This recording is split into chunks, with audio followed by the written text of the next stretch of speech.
Oh, belum progres ya, bab 2 ya? Kenapa? Bab 2 belum progres ya? Bab 2 di dospem kedua, Pak, masih diperiksa. Oke.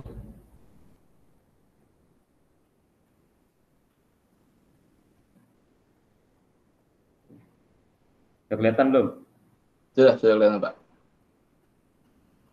Nah, ini contoh tesis saya ya. Tesis saya ini bisa diterapkan di S1. Kalau bisa diterapkan S1 keren. Kalau kita tetap ngikutin panduan, ya, gitu, panduan, tapi polanya nanti model seperti ini. Dulu nih tesnya seperti ini. Saya langsung ke bab 1 aja. Ya, nih maksud dari yang kemarin saya sampaikan itu, yang pertama namanya latar belakang masalah, ya, yang namanya latar belakang masalah itu kan yang melatar belakangnya masalah penelitian. Ini juga sudah saya share kan? Iya, sudah. Sudah saya share. Nah, yang pertama nih, kalau pelan-pelan kita pahami pelan-pelan ya, kita pahami pelan-pelan. Penelitian saya ada di bidang image processing. Ya, image processing. Ya, image processing, makanya di paragraf pertama saya mengutip tulisannya si Alan nih. Alan Tremel itu tahun 2018 saya ngutip tulisan dia. Tentang apa? Tentang pengolahan citra. Nah, image processing kan pengolahan citra ya. Pengolahan citra menurut Alan sih ya, tahun 2008. Pengolahan citra itu menjadi ilmu pengetahuan selama beberapa dekade. Sejak dekade terakhir bla bla bla sampai ini dari bahkan dari statement tentang bidangnya pun saya kan hanya baca ya, saya sampaikan gitu kan. Kemudian di pengolahan citra itu ada namanya segmentasi tekstur sama segmentasi warna ya.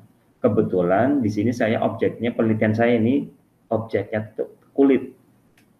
Ya, saya mau mendeteksi tentang kulit. Biar paham dari pertama. Jadi nanti kalau misalnya ditanya sama dosen penguji, ya kita kuat kan. Namanya latar belakang masalah.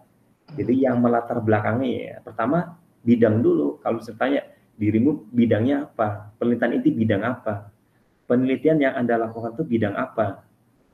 Itu sudah terjawab di bab 1 paragraf pertama. Oke. Itu Jadi menjadi jangan dasar ya, Pak ya, dasar iya. kekuatannya itu ya. Jadi jangan sampai kita melakukan penelitian tapi nggak tahu di bidang mana kita mau melakukan itu. Saya bidang pengolahan citra atau image processing tuh besar, image processing besar, itu disampaikan kita. Itu namanya latar belakang dulu. Nah, permasalahan nanti di bawah.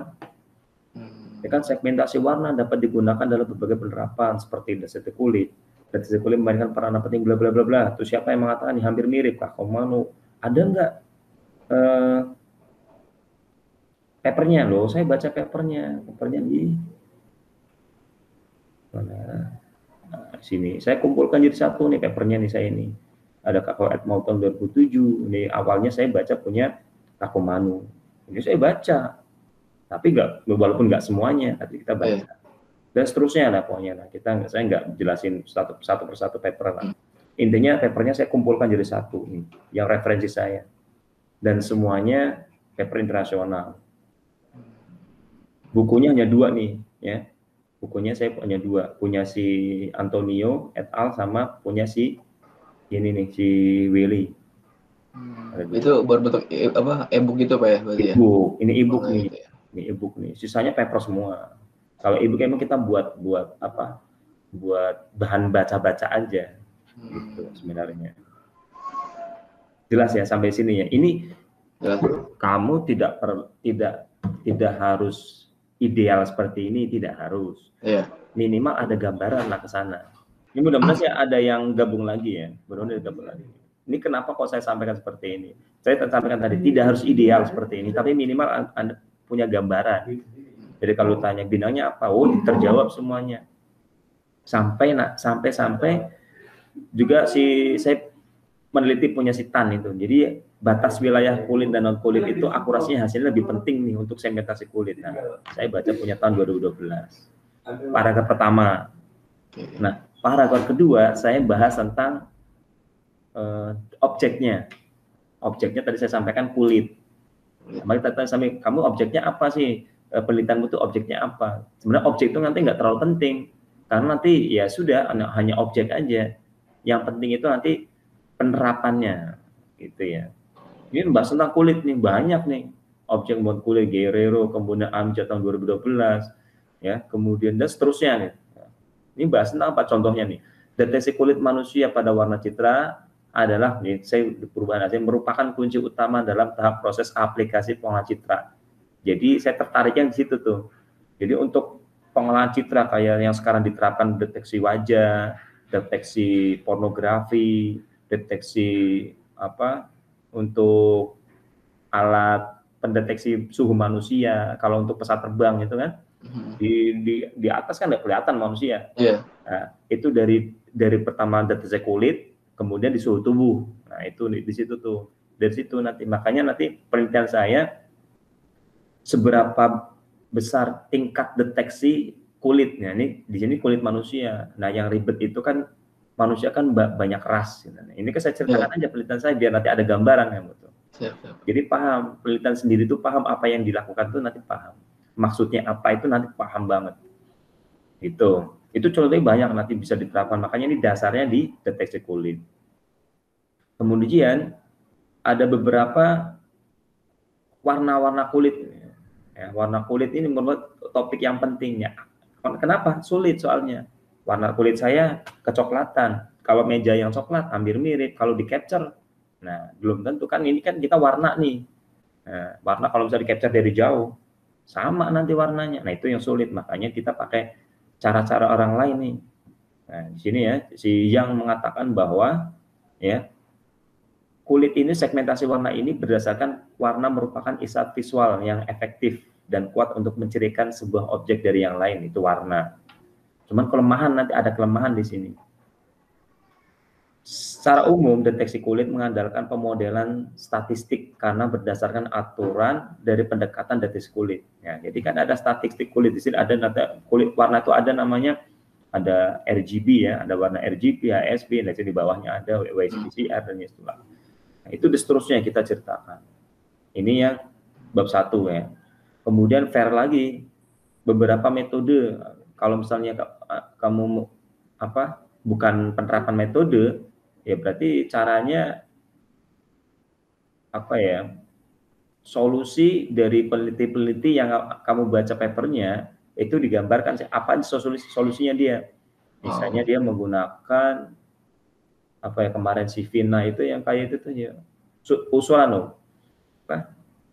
metode usulannya apa dia, untuk kerangka usulannya seperti apa, siapa aja nih. Kalau sulit, pokoknya kalau yang itu sulit, makanya saya paling nyaman itu ya metode, banyak soalnya. Cuman mana hitung-hitungan di bawah, matematik semua. Tuh disebutkan siapa aja. Kalau misal menggunakan kamu PHP, lah siapa aja yang menggunakan ini untuk PHP siapa, jadi fair. Makanya si Vena tuh bingung kan, pakai VB.NET, nah, siapa aja, VB.NET jelek loh, saya bilang gitu kan. Makanya sebutin siapa yang menggunakan PHP, siapa yang menggunakan VB.NET, siapa yang menggunakan Java, biar fair kelebihan kekurangannya dan seterusnya. Ini berarti yang pertama itu bidangnya apa, kemudian objeknya disebutin, kemudian biar fair beberapa metode yang digunakan atau cara-cara yang digunakan sebutin semua. Nah, baru nanti saya pilih 3 nih, punya Jeng et al, kemudian punya si Takojala, sama si yang dekat dengan penelitian saya, sama Kawulok nih. Saya detailkan, bukan detailkan, tapi ringkaskan sedikit. Saya ceritakan penelitian si Jeng et al. Ya, si yang Jit itu awalnya menggunakan SVM, bla bla bla bla, ceritakan.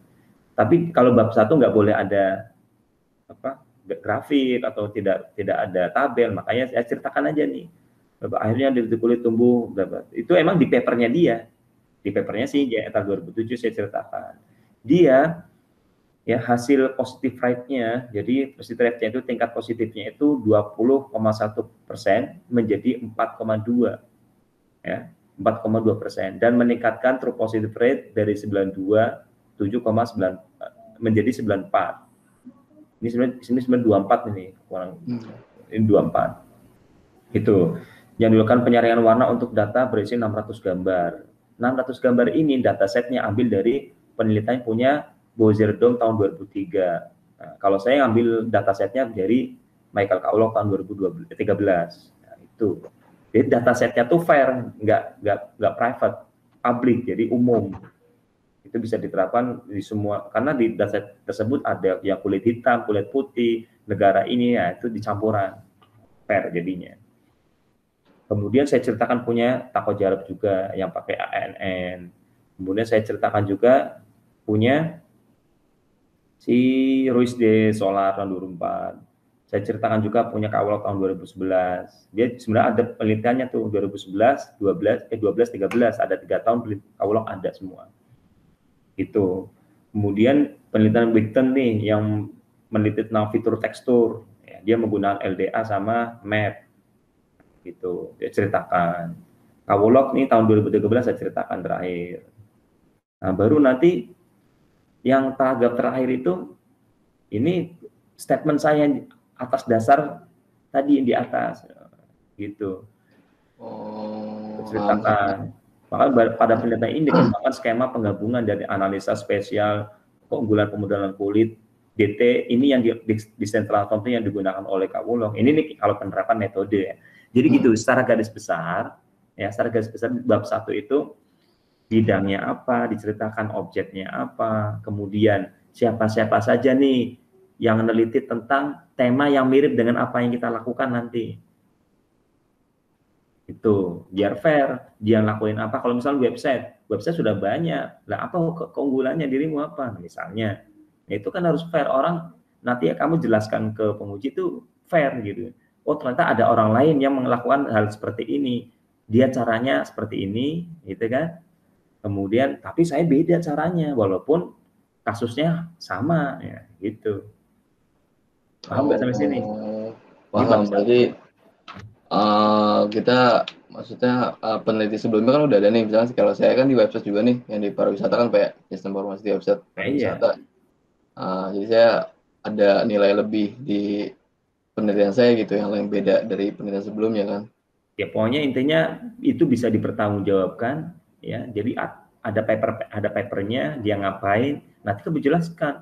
Kalau misal dosen penguji tanya ngotot gitu, kami jelaskan papernya si A seperti ini, dia caranya seperti ini, si A, si B seperti itu.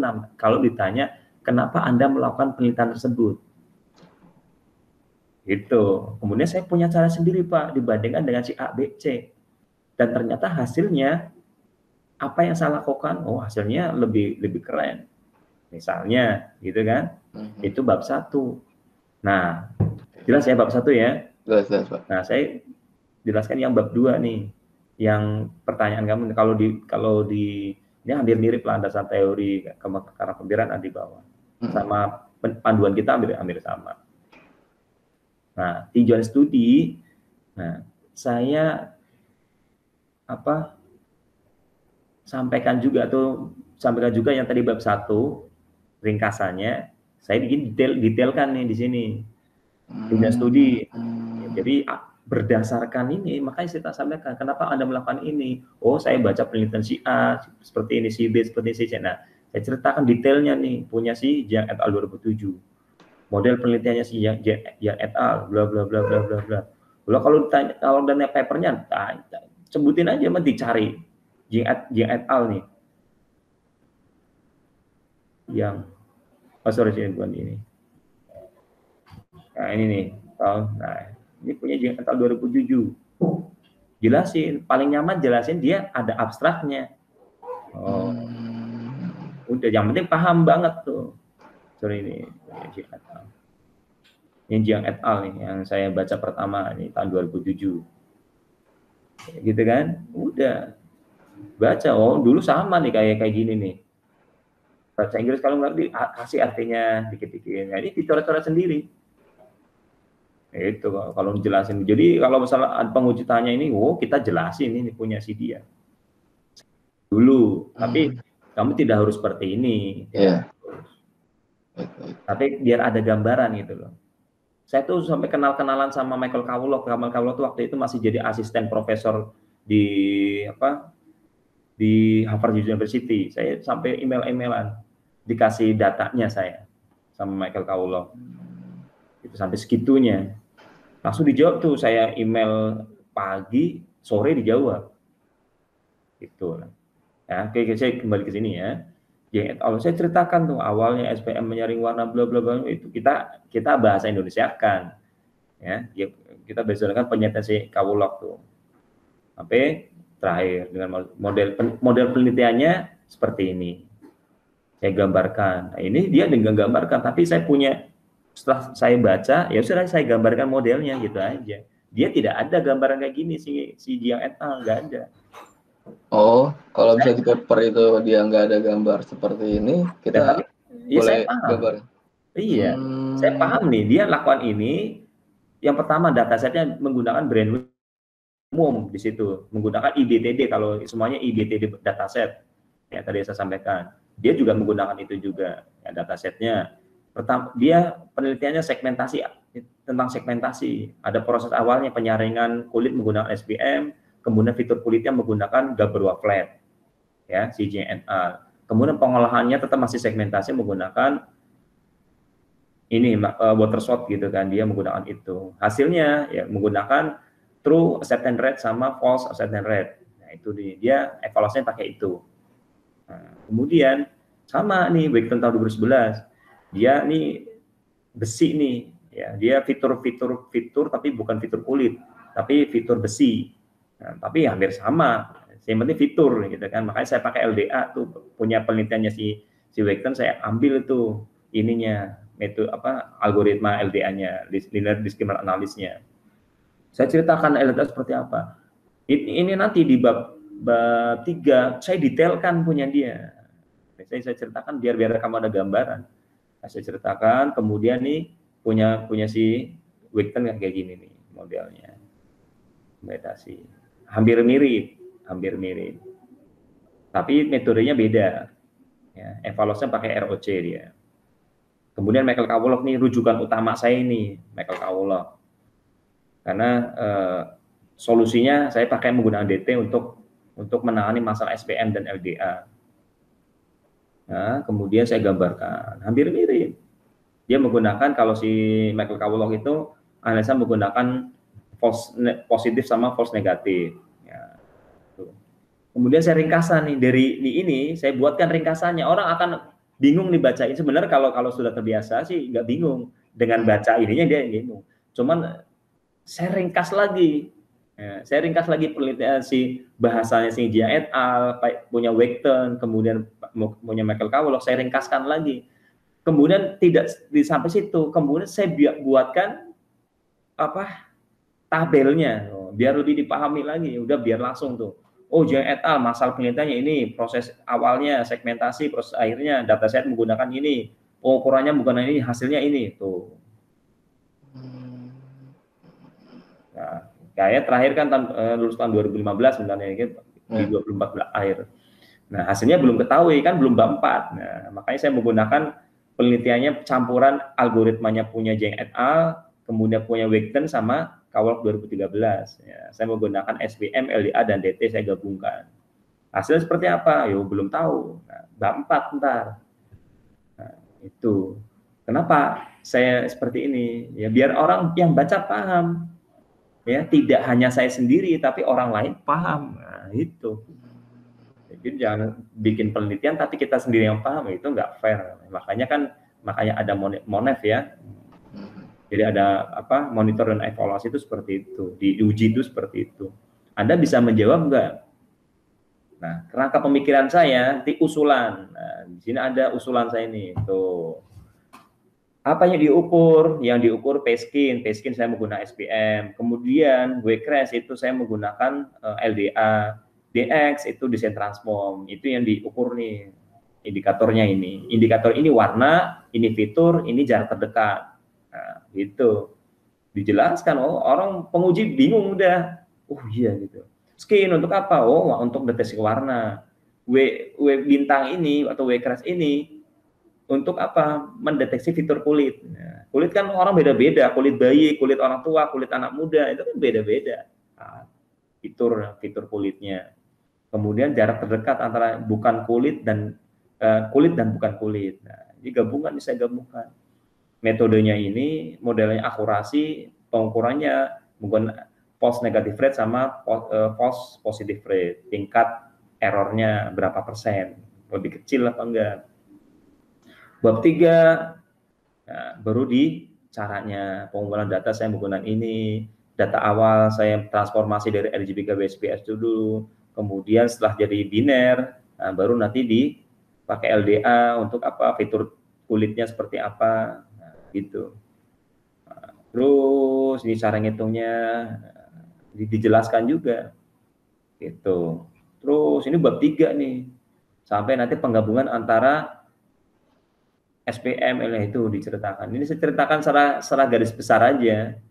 Ya, jadi biar ada gambaran. Bab 3. Bab 4, hitung-hitungan. Ya itu semua dihitung semua. Hitung-hitungannya. Nah, ini hasil akhirnya. Jadi, ini hasil akhirnya saya aduk tuh. Ini gambar asli ini datasetnya. Metode SPM punya yang G tahun 2007. Metode SPMDT punya Michael Kawolok nih.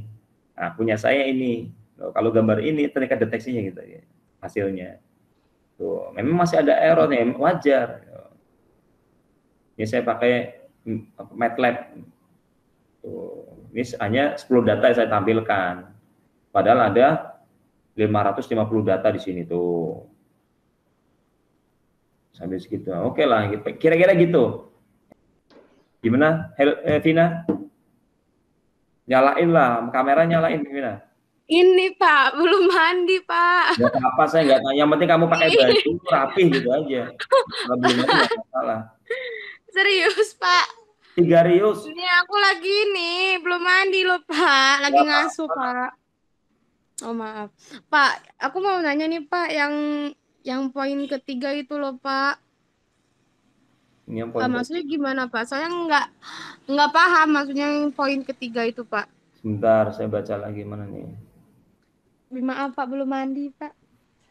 Kebiasaan udah.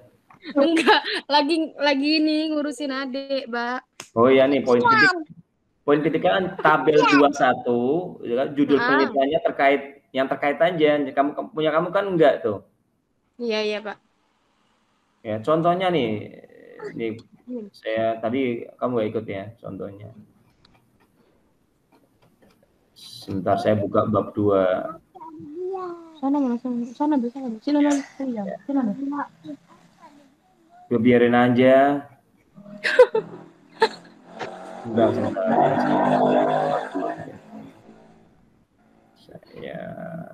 mana sih? Muncul Pak. Kan bab 2 udah saya share ya, punya saya kan? Iya Pak. Di panduan kalau nggak salah landasan teori atau apa itu? Yang bab 2 ya? Bab 2 panduannya, ya kan sama kan, hampir sama.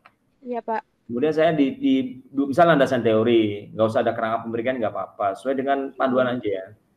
Tujuan studi, nah ini punya saya ini model penelitian Jiang et al. Saya jabarkan, ya. Kemudian saya gambarkan metodenya dia nih. Oh iya Pak. Saya gambarkan metodenya dia. Kemudian punya Wake tahun 2011. Saya ceritakan tuh apa yang dilakukan dia, dari masalahnya, kemudian solusinya apa, hasilnya apa. Nah, kemudian dia seperti ini saya gambarkan. Ya, kemudian penelitian punya Michael Kawolok tahun 2013 sama. Ya, masalahnya apa, kemudian dia solusinya apa, terus hasilnya dengan solusi itu seperti apa. Saya gambarkan modelnya. Itu di atas. Baru saya ringkaskan, namanya state of the art. Namanya state of the art itu ringkasannya nih, yang di atas tadi saya ceritakan sedikit dulu biar ada narasinya. Tadi kan agak detail di atas, ini saya ceritakan narasinya. Pokoknya intinya masalah, solusi, hasil. Masalah, solusi, hasil. Saya ceritakan lebih ringkas lagi. Nah, biar orang lebih paham lagi, saya buatkan tabelnya.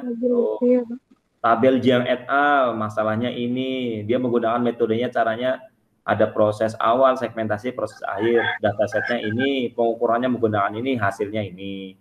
Kemudian Weekend tahun 2011 juga sama, Kawolok juga sama. Jadi yang di tabel itu sesuai dengan yang di atas, jangan yang di atas 2 tabelnya 4 loh. Yang 2 nggak diceritain berarti. Oh, siap, Pak. Punya kamu kan kayak gitu kan? Iya, Pak. Nah, yang terakhir itu nanti nama kamu sendiri. Ini kan waktu penelitian saya ini Murian 2014. Ya, masalahnya, kemudian proses awal, ya, kemudian saya menggunakan apa, proses airnya seperti ini, datasetnya, analisanya menggunakan apa ini. Hasilnya belum, karena apa? Bapaknya kan nanti belum, dari bapak nanti hasil, kayak gitu. Jadi tanda tanya aja kan hasilnya belum ada, belum terlihat di bab 2. Gitu. Yang punya kamu tuh enggak kemarin?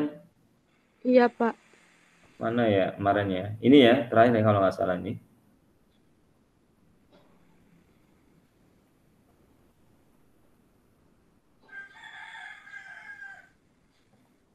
Nggak bisa download ya? Terakhir mana? Ya punya saya nggak kayak gitu. Anda nggak di sini. Pokoknya kemarin sudah ini. Oh saya nggak di sini. Saya ceknya di HP, lupa. Ya Pak. Gitu ya. Jadi yang di atasnya tabelnya juga ya sama sesuai yang dijelaskan di atas. Dan juga sama yang dijelaskan di bab 1. Bab 1 kan ada tuh. Ini jangan sampai beda. Kalau beda nanti bingung yang baca. Loh, bab 1-nya dia penelitian si 1, 2, 3. Oh ternyata kok yang dijabarkan di bab 2-nya bukan itu. Nah itu salah lagi. Jadi harus nyambung terus. Jadi orang yang baca itu, oh iya. Jadi dia runtutan tuh tahu semua tuh. Oh iya di bab 1 tadi udah jelaskan. Ini detail lagi. Nah itu namanya penelitian kayak gitu. Gitu ya. Bisa Pak. Kenapa kok bisa sampai taraf seperti itu? Karena kita melakukan benar-benar melakukan dan paham. Alurnya tadi, walaupun memang kalian tidak harus perfect seperti itu, minimal alurnya Anda sudah paham. Jadi nanti apa yang nanti akan dilakukan, paham nanti kalian.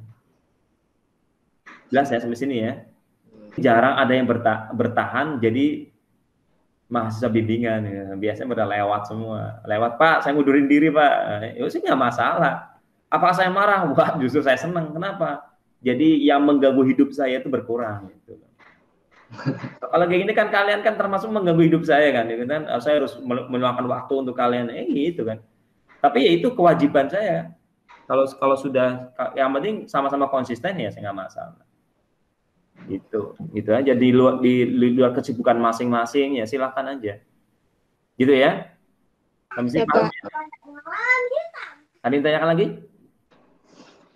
Kalau misalkan di paper itu ada kayak perhitungan kayak tadi itu Pak, tapi kitanya nggak paham gimana cara ngitungnya, itu gimana Pak? Cara ngitungnya paham lah, emang pertama saya paham. Stres, saya mau tanya ini, teman saya juga bingung, waduh saya hitung-hitungan nyerah Pak, ini Mas ini dulu kan. Akhirnya apa? Ya sudah, saya misalnya algoritma SPM gitu kan. Ya kita belajar satu-satu. Nah, waktu itu saya masih bingung metrik, kan saya metrik 4x4 tuh. Nah, kebetulan ada dosen statistik. Ya, saya minta teman-teman dosen. Ini cara ngitungnya gimana? Saya lupa nih. Dikasih tahu sama dia.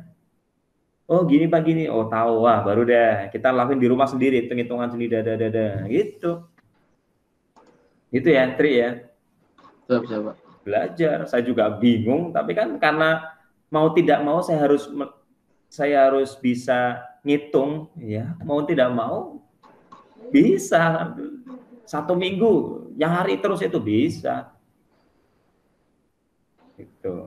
Ya asal meluangkan waktu aja. Kalau nggak diluangin waktunya nggak akan bisa. Gitu ya, jelas ya? Jelas Pak. Ya, itu kalau ya. Assalamualaikum warahmatullahi wabarakatuh. Selamat. Waalaikumsalam. Masih Pak ya. Yo, sama-sama.